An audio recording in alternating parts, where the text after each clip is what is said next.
तब रखयो वज त्यारी आए मुर्शिद वाग संभारी है जीव जीव कंदा चोकुल कुडंदा कजो जान न पंजी प्यारी आए मुर्शिद वाग संभारी सब रखयो वज त्यारी आओ मुर्शिद वाग संभारी आयो कुर्बानी जो वारो वा हणी हजरत पीर जो नारो वा आयो कुर्बानी जो वारो वा हणी हजरत पीर जो नारो वा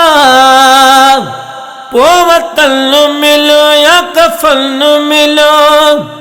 थीने मुबन वतन मयारी आए मुर्शिद वाग संभारी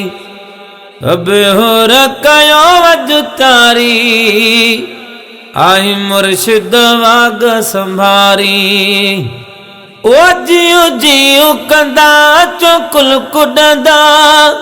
कजो जान न पंजी प्यारी आए मुर्शिद वाग संभारी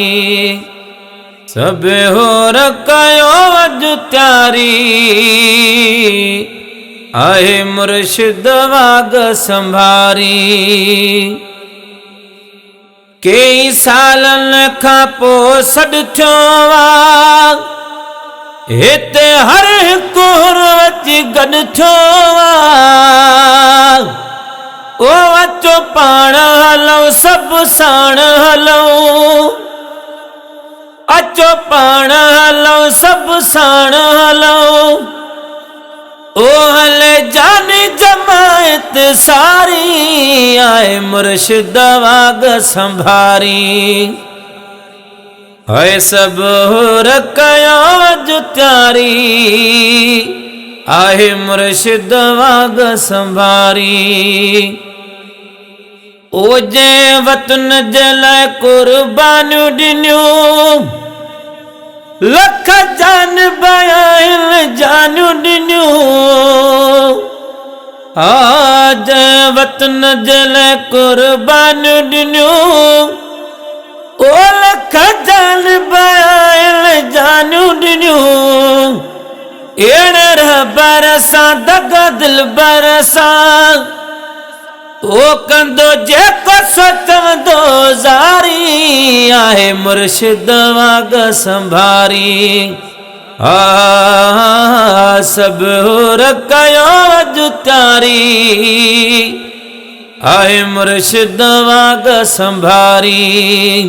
ओ जियो जियो कंदा चोकुल कुडंदा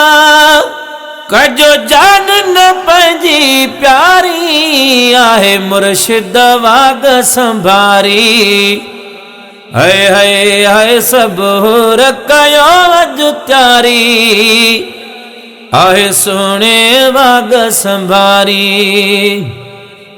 ओ हलो सिंध दा दुश्मन साणे अचो है हलीला शतनी दल ताणे अचो हलो सिंध दा दुश्मन साणे अचो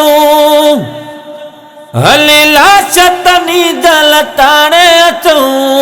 ओ कयो साफ़ सफ़ा ओ कयो साफ़ सफ़ा ऐं शफ़ाफ़ सफ़ा है पंजी सोणी सिंध सुहारी आहे मुर्शिद वाग संभारी सब रखयो वज त्यारी आहे सोने वाग संभारी ओ जियो जियो कंदा चोकुल कुडंदा कजो जान न पंजी प्यारी आहे सोने वाग संभारी सब रखयो वज त्यारी सोने वाग संभारी अदवा सिफ मोक्यो भलारो थई ओ अगवाण चपलल प 12 थई।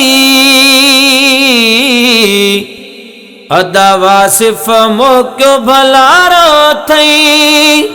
अगवाण चपलल पगारो थई ओ उठो यार उठो हलो जल्दी पूछो ओए उठो यार उठो हली जल्द पूछो ओ जिते प्रियल जिया पथारी आए मुर्शिद वाग संभारी सब हो रखयो वज त्यारी आए मुर्शिद वाग संभारी ओ जियो जियो कंदा चुकुल कुडंदा कजो जान न पंजी प्यारी आए मुर्शिद वाग संभारी सब रखयो वज त्यारी आए महबूब वाग संभारी।